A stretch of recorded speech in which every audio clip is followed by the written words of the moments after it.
channel Ngulik Horor.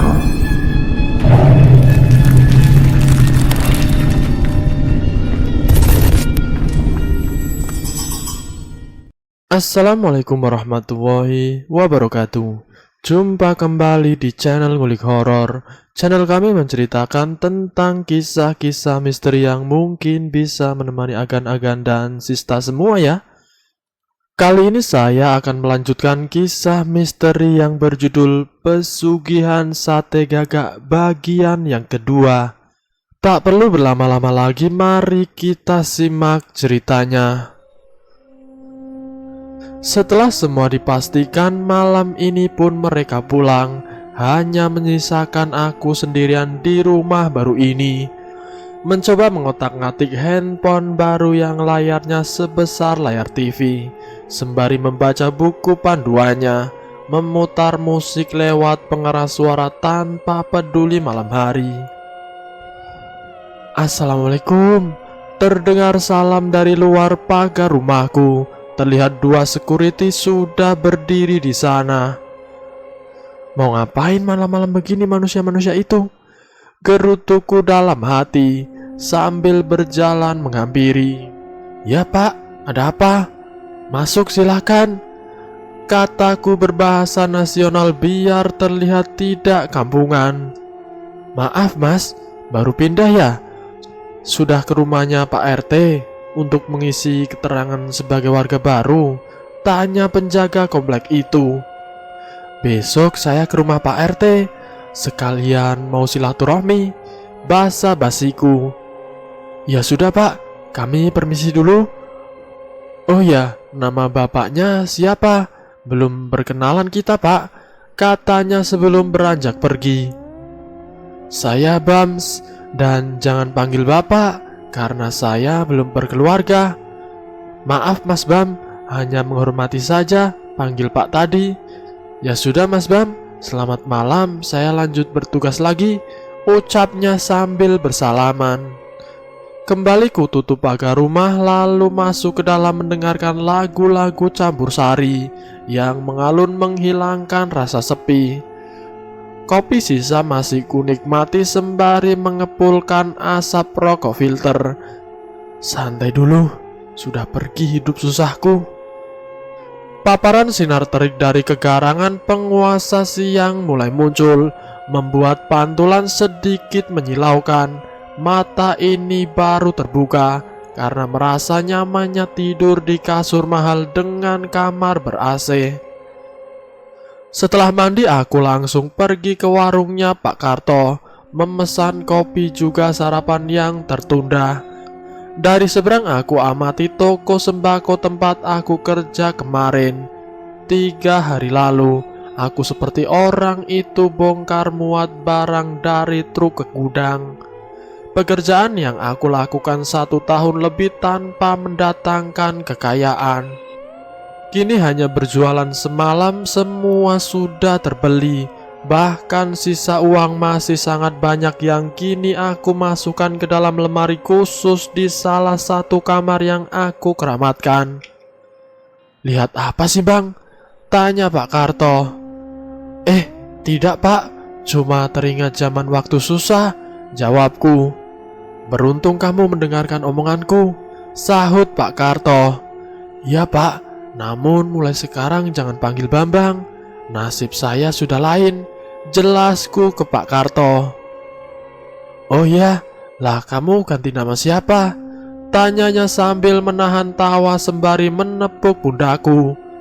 Bams pak, Bam ditambah S, jadi Bams.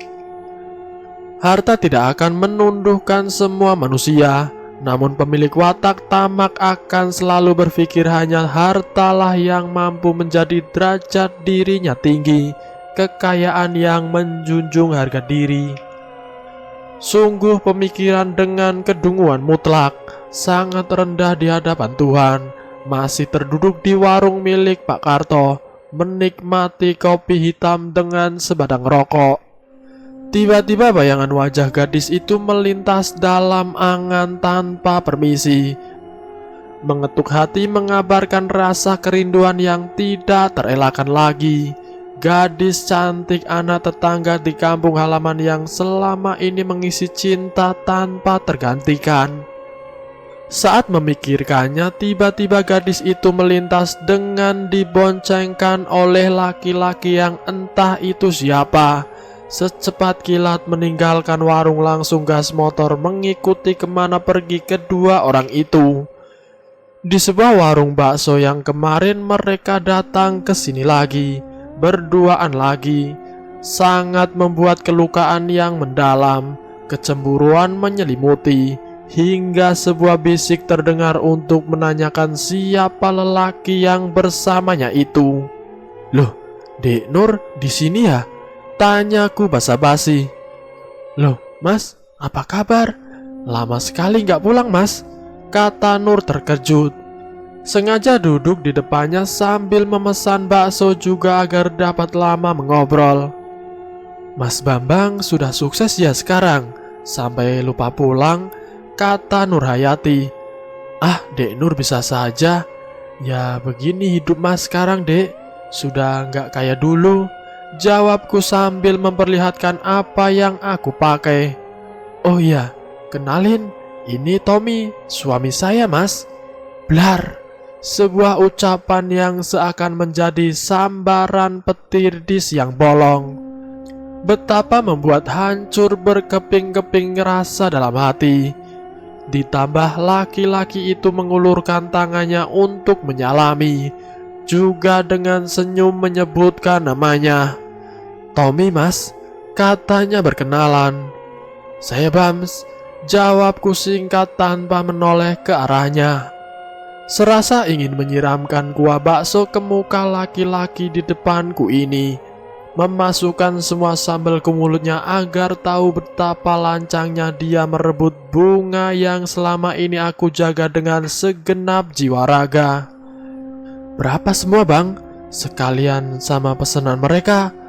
tanyaku kepada tukang bakso.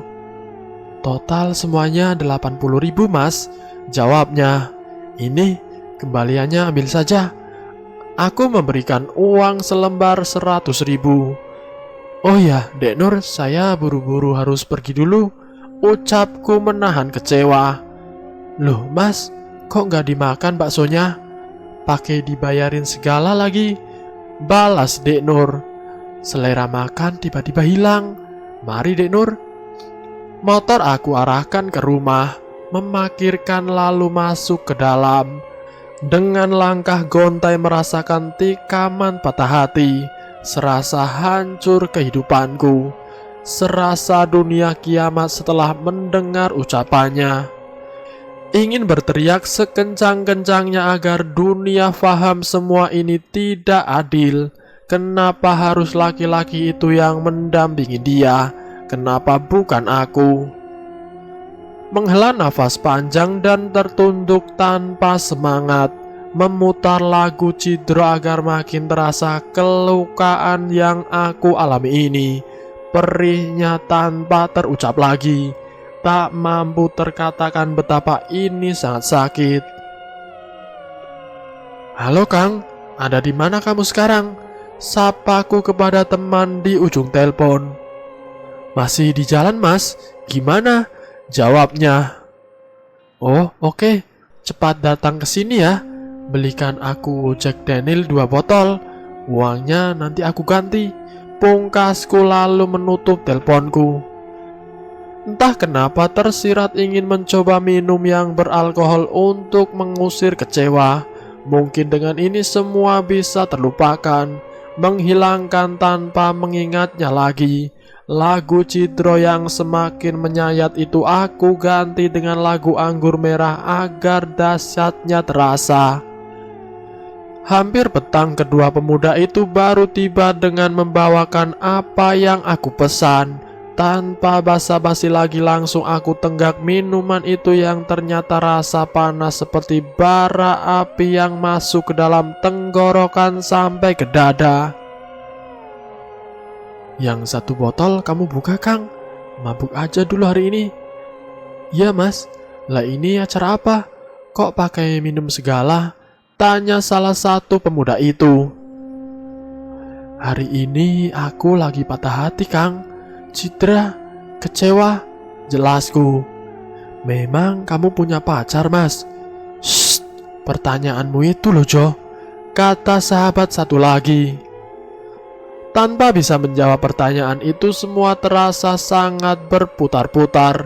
Kepalaku sakit, pandangan makin buram, perut seperti diremas mual, dan akhirnya jackpot muntah dan tergeletak tak sadarkan diri. Sampai kedua sahabat itu berusaha payah memindahkan ke dalam kamar, membersihkan lantai yang kotor itu, sampai semuanya tidak bisa aku ingat lagi. Karena saat mencoba membuka mata, yang ada semua dunia goyang berputar hingga terbawa ke alam bawah sadar. Akan semakin terjerumus jika hanya bisikan-bisikan iblis yang selalu terdengar, tanpa mendengar lagi kata hati yang menuntun ke arah jalan Tuhan. Kepala yang masih terasa berat, pusing yang belum hilang, badan pegal semua. Ingin beranjak bangun di hari yang sudah siang ini. Sangat jauh berbeda perubahan diri ini. Dari yang sangat rajin tanpa lelah bekerja dan memiliki cita-cita mulia, kini semua berubah menjadi seperti ini. Dengan masih sempoyongan memaksakan diri untuk keluar kamar dan segera mandi agar badan kembali normal, agar rasa sakit di kepala juga badan ini lebih segar. Dua orang itu terlihat masih tertidur di sofa ruang tamu. Tanpa pedulikan mereka, aku bergegas masuk kamar mandi. Bangun Kang, sudah siang, kataku membangunkan mereka seusai mandi. Wah, sudah segar kamu Mas, seru dia padaku. Udah, cepat mandi sana, terus cari Gaga. Malam ini aku jualan lagi Kang, suruhku pada mereka berdua. Setelah semua beres, lalu dua sahabat itu pergi menjalankan misinya. Aku yang hanya berdiam diri di rumah tanpa melakukan apapun, sekedar mempersiapkan diri juga mental untuk malam nanti. Mantra kembali aku hafalkan agar tidak lupa karena sedang ditimpa kegalauan yang sangat berat. Pak Karto yang datang sore itu dengan membawakan makanan yang sudah aku pesan sebelumnya, merasa sangat prihatin melihat kondisiku yang semrawut karena masih memikirkan gadis itu. Jangan dipikir terlalu dalam. Kalau memang belum jodoh, ya tetap tidak bisa dimiliki. Masih banyak di dunia ini wanita yang lebih cantik, ucap Pak Karto menasihati. Kamu itu tidak akan paham Pak. Tetap harus bisa aku rebut dari suaminya, walau pakai cara apapun Pak, ucapku dengan nada emosi. Oh alah bocah, dulu juga aku mengalami. Sudah, tenang saja. Besok aku ajak cari yang bening, sahut Pak Karto memberi semangat. Dilanjut dengan makan nasi bungkus yang dibawakan tadi, sambil sedikit memikirkan untuk baiknya mencari pelampiasan ke wanita lain agar tidak terlalu larut memikirkan kecewa. Dengan perjalanan waktu sembari mencari siasat untuk merebut kembali kekasih hatiku. Terdengar motor berhenti di depan rumah dari yang ditunggu pun tiba. Dua orang suruhan Pak Karto yang mencari burung itu sudah datang dengan menenteng sangkar yang tertutup kain hitam. Senyum semberingah terlihat di kedua wajah yang baru datang itu, menandakan keberhasilan mereka mencari barang yang dimaksud. Selamat sore bos, katanya cengengesan. Sudah berhasil Kang? Aku bertanya memastikan. Beres mas, pokoknya langsung saja gas, jawabnya. Ini langsung aku bayar lunas Kang. Akhirnya kami berempat kembali berembuk untuk aksi kedua agar mendapatkan hasil lebih banyak. Persiapan sarung pun kini tidak hanya satu untuk mengantongi uang yang akan didapat. Jam penjemputan juga sudah mereka atur, kira-kira selesai semua ritual itu sekitar jam 3 subuh. Mereka berdua harus menyusul membantu membawakan hasil pengerukan uang. Gelak tawa penuh nafsu iblis menghiasi kami berempat. Gambaran kerasukan sudah menggaris pekat di dahi masing-masing. Melupakan jalan halal untuk memenuhi ambisi hidup. Tatapan setan menyala ketika uang-uang itu akan didapat kembali. Pada dinikmati, saya tidur duluan ya Pak, Kang. Pamitku pada mereka yang masih pada menikmati kopi di rumah. Iya Bams, biar nonton TV saja aku, jawab Pak Karto. Sambil menunggu tengah malam, aku tidur agar nanti tidak ngantuk ketika melakukan ritual penjualan sate. Tepat pertengahan malam, aku terbangun dengan keadaan rumah sudah sepi. Mereka bertiga sudah pada pulang. Kini hanya aku sendirian dan bersiap-siap menuju gunung. Sangkar berisikan gagak itu aku bawa menyusuri hutan. Roaknya kadang berbunyi mengejutkan. Sarung yang jumlahnya 5 lembar dupa kembang 7 rupa juga tidak lupa aku membawanya.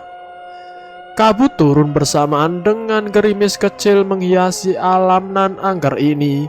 Hanya itu bukan halangan untukku menjalankan keinginan hati.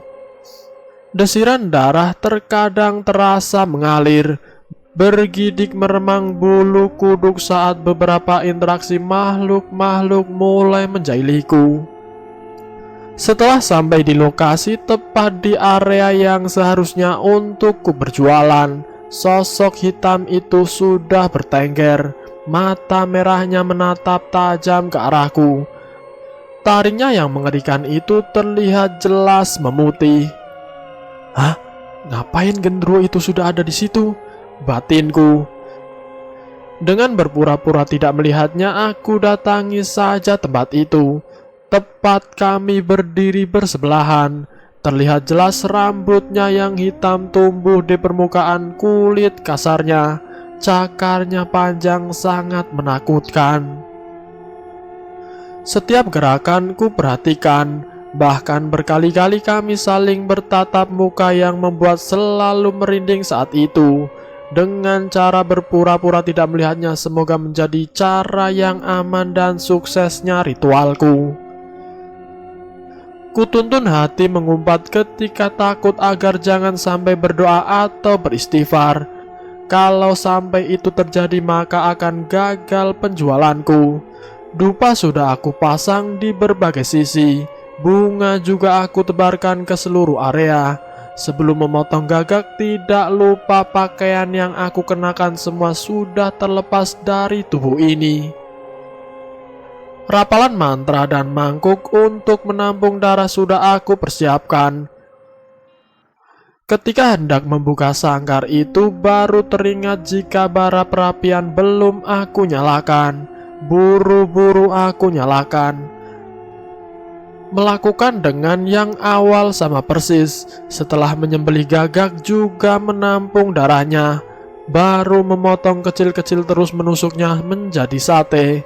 Melumuri dengan darah sambil membacakan mantra dipungkasi dengan membakar sate-sate hitam itu. Berikan makanan itu, maka akan aku kabulkan permintaanmu. Ucap gendruwo itu yang sedari tadi memang sudah menunggu. Setelah 5 tusuk sate aku berikan, mulailah uang itu bermunculan dari peti kayu. Namun datang lagi sosok yang sama jenisnya, hanya ini lebih menyeramkan. Sangat besar dan tinggi dengan juntaian tangannya hampir sampai ke tanah. Taringnya berjumlah 8 ruas terlihat membuat mata ini ngeri memandangnya. Andai tangan itu mencengkeramku pasti akan sangat mudah tubuh kecil ini digenggam dengan jemarinya. Suaranya besar dan berat membuat telinga ini berdengung. Kekayaanmu akan berlimpah jika kau memberikan itu semua padaku. Aku hanya sibuk membakar sate dan menyaksikan genderuwo yang awal menunggu itu pelan-pelan menjauh pergi, seakan takut dengan kehadiran makhluk yang jauh lebih besar. Semua sate-sate itu aku berikan, hanya dengan sekali telan semua lenyap tanpa sisa. Setiap purnama penuh, datanglah kemari, bawakan makanan ini untukku, maka duniamu akan melimpah. Kau anak manusia, siapa namamu? Tanyanya dengan suara besarnya menggelegar. Saya Bambang, Mbah, jawabku dengan badan yang bergetar ketakutan. Setiap bulan purnama, jangan sekali-kali kau jual makanan kececunguk itu. Harus menungguku datang, atau kamu yang akan jadi santapanku. Ancamnya yang membuat sendi-sendi terasa lemas tanpa daya. Iya Mbah, saya akan memberikan hanya untuk Mbah saja, jawabku terbata-bata. Lalu dia menunjuk ke arah kotak kayu itu yang mengeluarkan uang jauh lebih banyak, dan keluar bagai semburan uang yang memancar tanpa henti. Tanpa memperdulikan makhluk raksasa itu lagi, aku mulai masukkan uang ke dalam sarung-sarung yang sudah aku siapkan. Sampai padat pun uang itu aku paksakan masuk. Aku menekan, aku injak biar semakin banyak yang bisa aku bawa. Namun limpahan uang-uang itu terus keluar hampir memenuhi area di sekitarku. Aku mengumpulkan uang itu tanpa tambungan lagi, sampai datanglah mereka berdua menyusulku. Dengan mata terbelalak menyaksikan uang yang berhamburan itu membuat keduanya mematung terkejut. Malah diam saja. Cepat, masukkan pakai sarung kalian itu, kataku menyuruh mereka. Iya Mas, waduh, ini uang kok begitu banyaknya, ucap mereka sambil memasukkan tumpukan uang itu ke sarung yang mereka bawa. Karena memang sudah tidak ada tempat lagi dan merasa sudah sangat banyak, kami bertiga memutuskan pulang dengan membawa 7 sarung berisi uang, membiarkan banyaknya uang yang ditinggal hilang lagi secara gaib. Sesampai di rumah, aku menghamburkan uang itu ke dalam kamar yang sudah aku keramatkan. Disitulah kami bertiga mulai menata uang-uang itu, lalu memasukkan ke dalam lemari besar yang aku khususkan sebagai tempat menimbun kekayaan. Tidak bisa dihitung seberapa jumlahnya. Dari sebelum subuh hingga menjelang sore, kami baru selesai membereskan semua itu. 7 sarung itu lalu aku lipat dan meletakkan di salah satu meja dalam kamar. Sarung-sarung kamu itu Kang, sudah jadi barang yang aku anggap keramat. Jadi aku mahar satunya senilai 10 juta ya, ucapku kepada mereka berdua. Ya Mas, siap, jawabnya sumringah mendengar itu. Lalu uang 20 juta aku kasih untuk mereka, dengan satu orang 10 juta untuk harga sarung bekas mereka. Semakin kita memasukkan barang haram ke dalam tubuh kita, maka akan semakin kehilangan hati nurani, semakin hitamnya hati tanpa cahaya Tuhan sebagai pelita diri. Dengan keberhasilan ritual kedua kini menghasilkan uang yang jauh berlipat-lipat banyaknya, semakin tidak mampu lagi terhitung seberapa kekayaan yang aku miliki. Sunggingan senyum kepuasan terlihat mengembang, menoreh kesombongan yang tanpa menuai usia. Setelah kepulangan 2 sahabatku, aku lanjutkan untuk ke rumahnya Pak Karto, memberikan bonus uang, juga berencana sekalian keluar untuk membeli sebuah mobil. Berkendara dengan motor terkadang kepanasan dan kehujanan, membuat ingin memiliki mobil untuk tunggangan dan perlengkapan rumah. Wah, jadi kamu mau cari mobil? Semakin gagah saja, puji Pak Karto.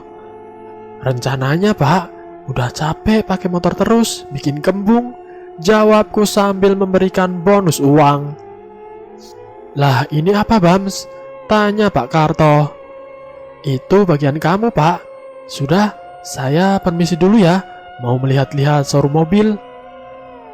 Sore itu aku hanya keliling saja dan belum menemukan dealer yang cocok sampai hari menjelang malam. Karena perut juga sudah merasa lapar, aku berhenti di sebuah warung untuk membeli makan. Duduk di meja dengan menunggu hidangan pelayan. Dari sudut sana terlihat wanita yang tengah menatapku, seakan malu-malu mencuri pandang. Mau pesan apa Mas? Tanya pelayan. Nasi rendang pakai perkedel, minumnya es teh manis, ujarku. Siap Mas, ditunggu ya. Mas, tunggu, kataku kepada pelayan itu. Iya Mas, ada apa? Bilang sama mbak yang duduk di sana untuk gabung sama saya, suruhku. Pelayan itu berlalu menghampiri sambil memberitahukan apa yang aku maksud. Gadis itu lalu memandang ke arahku sambil tersenyum, hanya dengan menganggukkan kepala memberitahu kalau aku memanggil, memberi kode untuknya. Langkah kecilnya mulai mendekat. Dengan anggun ia melangkah. Tubuh terbalut pakaian seksi itu kini berdiri di sampingku. Silahkan duduk, gabung sama saya saja. Aku mempersilahkan. Iya Mas, jawabnya tersipu malu. Mau pesen apa Mbak? Silahkan pesen saja, ucapku basa-basi. Udah pesen kok Mas, nunggu datang saja pesanannya, jawabnya masih dengan muka memerah karena malu. Oh ya, siapa namanya? Tanyaku sambil mengulurkan tangan untuk berkenalan. Surti Mas, jawabnya sambil menjabat tanganku. Surti? Kayak lagunya Jamrud. Hehehe. Aku Bams, kataku sambil memegang tangannya. Lalu perbincangan itu tertunda karena menu pesanan kami sudah datang. Makan malam ditemani seorang gadis cantik membuat lupa akan luka yang ditorehkan oleh Nurhayati. Wajah Surti mampu menjadi peredam nyeri dalam dada ini. Usai makan kami melanjutkan dengan ngobrol panjang lebar sampai menemukan kesepakatan untuk menikmati malam ini di rumahku. Dengan berboncengan aku lajukan motor menuju rumah. Tangan mungil merangkul mesra ke sisi pinggangku. Kami menikmati dengan mengobrol selama perjalanan. Tibalah di rumahku. Ini rumah Mas Bams? Tanya Surti. Ya, ini rumah saya dek. Ayo masuk, ajakku. Mas tinggal sama siapa? Saya tinggal sendirian dek. Sepi rumah ini, jawabku sambil membuka pintu. Rumah semewah dan sebesar ini sendirian? Ya pantas saja sepi Mas. Memang Mas Bam belum berkeluarga? Tanya Surti memancing. Ya belumlah, baru juga ketemu jodoh, balasku menangkap umpan Surti. Hah? Siapa Mas? Tanyanya lagi. Dek Surti lah, siapa lagi? Balasku yang membuatnya tersipu. Kami berdua mengobrol dan bercerita, menikmati kopi juga cemilan, hingga waktu sudah menunjukkan pukul 10 malam. Menandakan jika gadis ini harus segera pulang ke rumahnya. Mengantar dia sampai di rumah, yang sebelumnya aku terlebih dahulu meminta nomor handphone untuk hubungan selanjutnya. Uang 5 lembar 100 ribuan juga aku kasih buat dia karena sudah mau menemani ngobrol. Padahal tujuannya hanya untuk mendapatkan simpati dari gadis itu. Pagi itu ditemani Surti. Aku langsung bergegas membeli mobil. Selain itu kami juga singgah di mall untuk membelikan beberapa baju, juga perhiasan. Mengambil hatinya sangat mudah. jauh berbeda di mana aku harus menyimpan perasaan tak terutarakan pada anak gadis Pak Sarwidi. Mas kok melamun?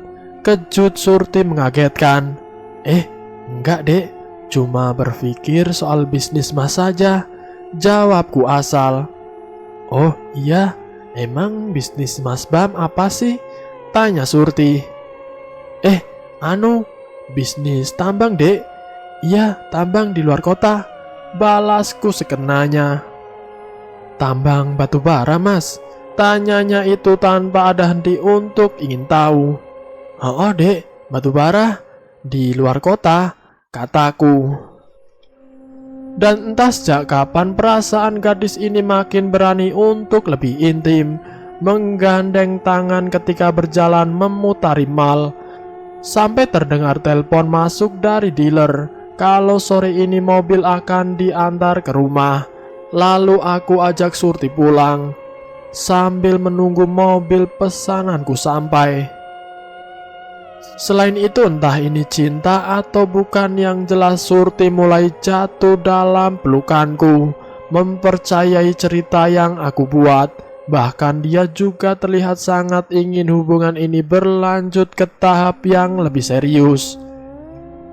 Dengan duduk di teras rumah tanpa aku suruh, dia sudah membuatkan aku kopi dan duduk di sebelahku sambil berkata, "Mas, terima kasih ya," katanya dengan suara lembut.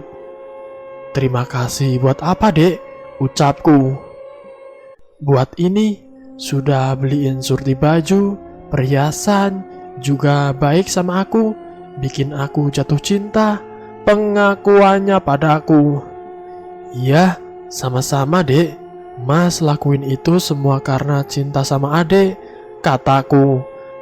Caraku menutupi tabiat yang sesungguhnya hanya menjadikan dia tempat pelarian juga sebagai pengisi hari dalam hidupku agar tidak sepi lagi.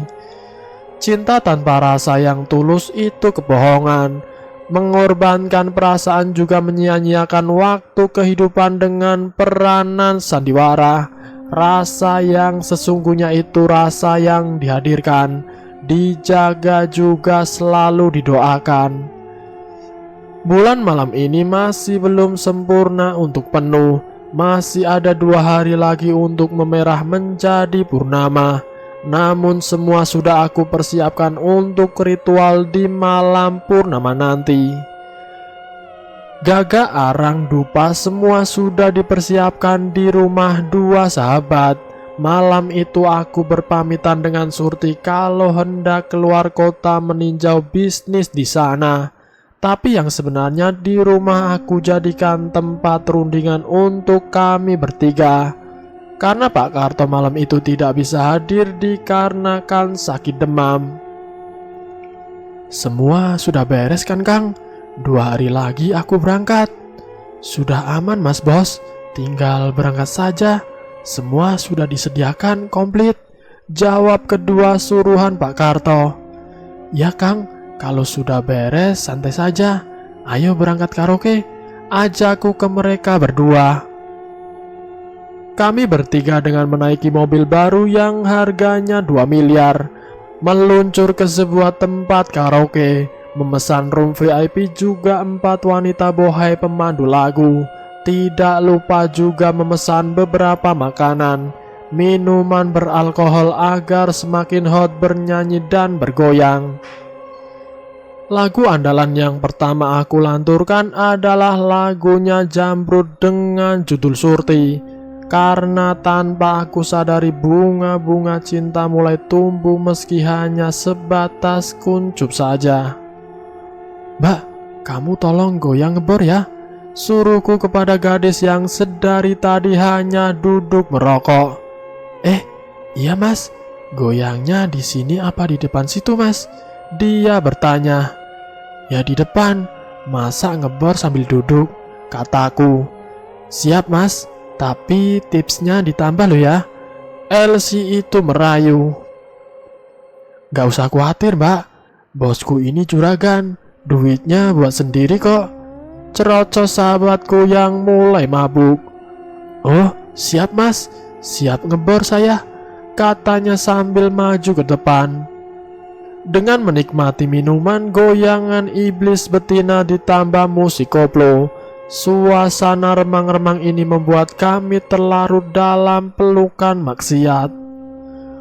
Dengan tawa kepuasan menelan berbagai dosa, bisikan-bisikan setan selalu kami ikuti. Ajang hura-hura yang berujung zina berjamaah. Kelangsungan semua maksiat itu sampai subuh berlalu, hingga waktu bergulir dan meninggalkan malam yang hingar-bingar akan nuansa dosa. Total semuanya berapa, Mbak? Tanyaku dengan nada mabuk. Karaoke, minum, cemilan, rokok sama 4 LC, totalnya 8 juta, Mas.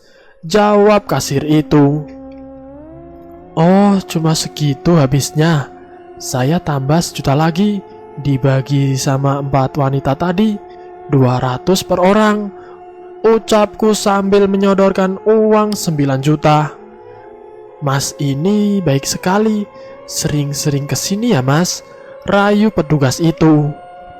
Besok saya kesini kalau mbaknya yang nemenin goyang, kataku sambil berlalu masuk ke dalam mobil.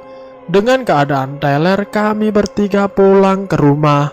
Karena keadaan jalan juga masih sepi, di bawah pengaruh minuman, ku lanjutkan mobil semaksimal mungkin.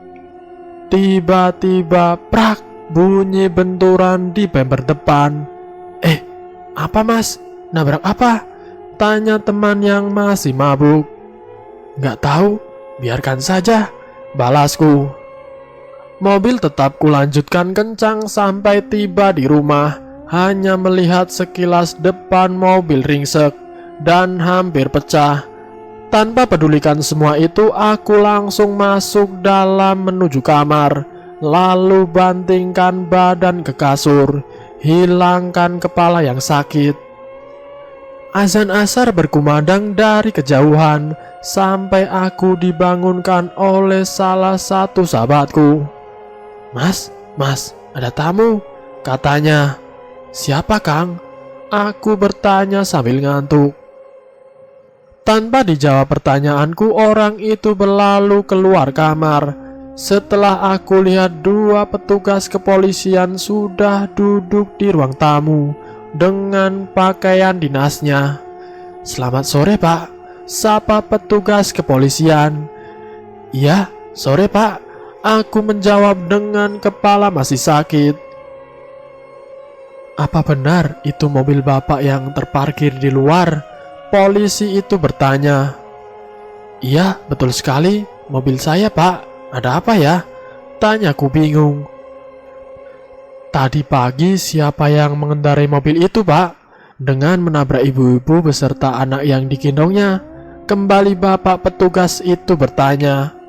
Saya, Pak, yang nyetir. Tapi perasaan tidak nabrak orang. Aku membela diri. 2 korban meninggal di tempat. Apa Bapak mengendarai mobil dengan keadaan mabuk? Interogasi mulai diluncurkan oleh 2 polisi itu. Saya hanya minum sedikit, Pak, tidak mabuk. Dan saya juga tidak tahu jika ada yang saya tabrak. Masih berusaha berbohong untuk mencari aman. Kalau sampai tidak sadar itu namanya mabuk, Pak. Silahkan Bapak juga kedua sahabat Bapak ikut saya ke kantor untuk mempertanggungjawabkan masalah ini, kata Pak Polisi. Kami bertiga hanya mengikuti dan digelandang oleh petugas kepolisian menuju kantor. Di sana keluarga korban sudah menunggu dengan rundungan kesedihan. Juga ada yang terlihat sangat marah. Polisi itu mempersilahkan kami duduk dan melanjutkan pertanyaan. Surat pidana terlihat di meja karena pihak keluarga memberi laporan tentang tabrak lari yang aku lakukan.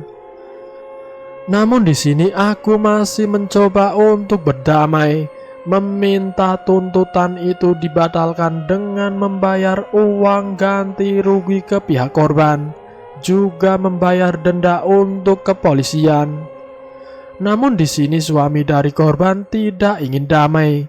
Dia tetap menginginkan aku dihukum setimpal karena telah menghilangkan nyawa istri juga anaknya yang masih bayi. Begitu juga dengan semua kerabatnya, seakan permohonan maaf dan membayar ganti rugi itu tidak cukup untuk mereka. Bahkan seandainya bisa nyawa dibayar dengan nyawa, teriak mereka. Dan bersambung, itulah kisah misteri yang berjudul Sate Gagak bagian yang kedua. Kalau ada kesempatan nanti saya akan lanjutkan ke bagian yang berikutnya. Terima kasih sudah mampir di channel kami.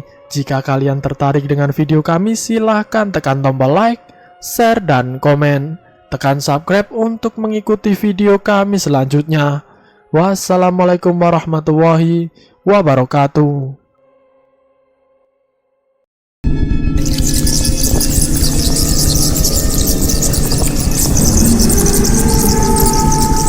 Selamat datang di channel Ngulik Horor.